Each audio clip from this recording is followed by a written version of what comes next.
Welcome back to the channel.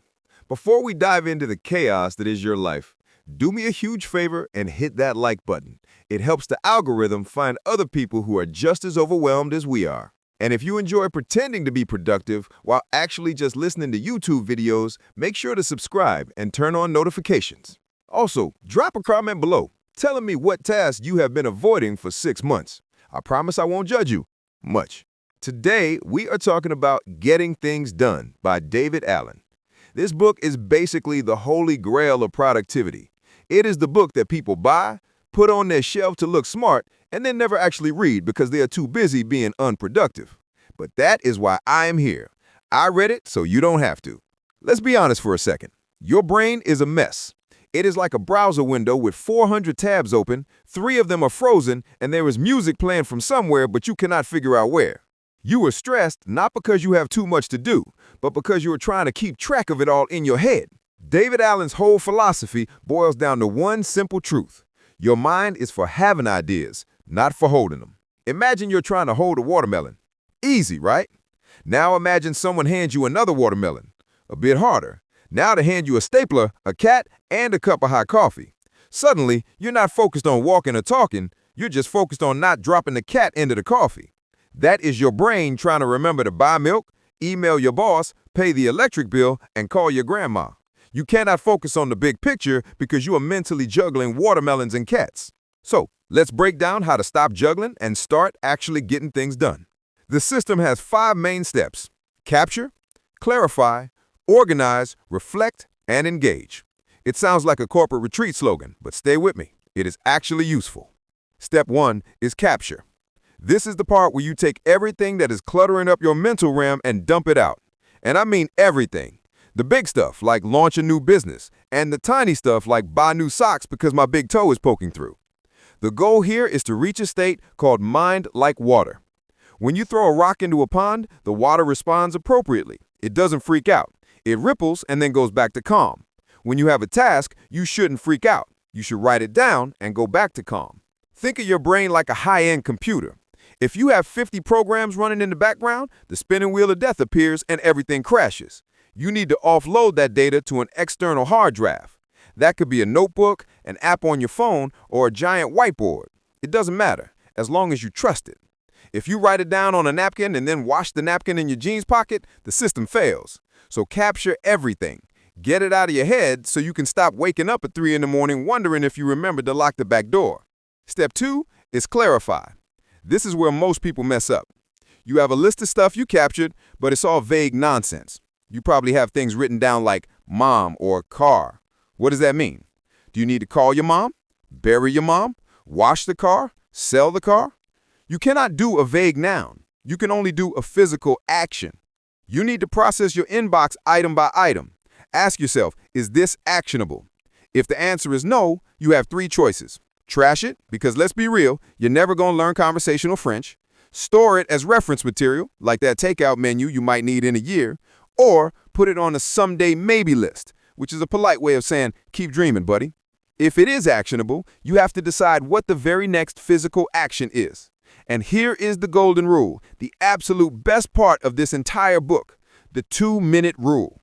If a task takes less than 2 minutes to do, do not write it down. Do not organize it. Do not think about it. Just do it right now. Think of the 2-minute rule like dirty dishes. If you wash the spoon right after you use it, it takes 5 seconds. If you leave it in the sink for 3 days, the food cements itself to the metal and you need a jackhammer and a hazmat suit to clean it. If you get an email that needs a quick reply, send it. If you need to text someone, do it. Clear the little stuff immediately so it doesn't become a mountain of anxiety later. Now, if it takes longer than 2 minutes, you have to make a choice. Can you delegate it? If you have an assistant, a spouse, or a child you can bribe with ice cream, pass it off. If you have to do it yourself, defer it. Put it on your calendar or your next actions list. This brings us to step 3, organize. This is where we sort our clarified items into the right buckets. David Allen makes a huge distinction between a project and a task. This blew my mind. He says a project is any desired result that requires more than one step. You probably have stuff on your to-do list right now that are actually projects. For example, planned vacation is not a task. You can't just do a planned vacation. That is a project. The task is Google flights to Mexico, or check bank account to see if I'm too broke for Mexico. When you write projects on your to-do list, your brain looks at them and goes, that looks hard and scary. Let's scroll through Instagram instead. You need to break everything down into the very next physical action. It's like dating. You don't put get married on your to-do list for Friday night. That is a project, a very long, expensive project. Your next action is ask Sarah for coffee. See the difference? One is overwhelming, the other is doable, even if there's a high chance of rejection. Another cool part of organizing is using contexts. In the old days, this meant keeping a list of calls to make when you were near a phone. Nowadays, we always have a phone attached to our faces, so it's a bit different, but the logic still applies. Group your tasks by where you are or what tool you need. Have a list for at computer, a list for errands, and a list for brain dead. The brain dead list is my favorite. These are tasks you can do when you have zero energy and the IQ of a potato. Things like shredding papers, watering plants, or unsubscribing from junk emails. When you are high energy, do the hard stuff. When you're a zombie at 4 p.m. on the Thursday evening, look at your brain dead list and still feel productive. Step 4 is reflect. This is the weekly review. If you ignore anything else I say, please listen to this part. The system only works if you trust it, and you trust it if you keep it up to date. If your list is full of stuff you finished 3 weeks ago, you'll stop looking at it. Every week, usually on a Sunday, you need to sit down and clean house. Empty your pockets, clear out your email inbox, look at your calendar for the next couple of weeks, and update your lists. It's like cleaning out your fridge. If you don't do it weekly, eventually you're going to find a science experiment growing in the vegetable drawer. You need to toss out the tasks that don't matter anymore and acknowledge the new ones. This review keeps the system from collapsing under its own weight. It gives you the confidence to know that you haven't forgotten anything, which allows you to actually relax on the weekends instead of having low-level panic attacks.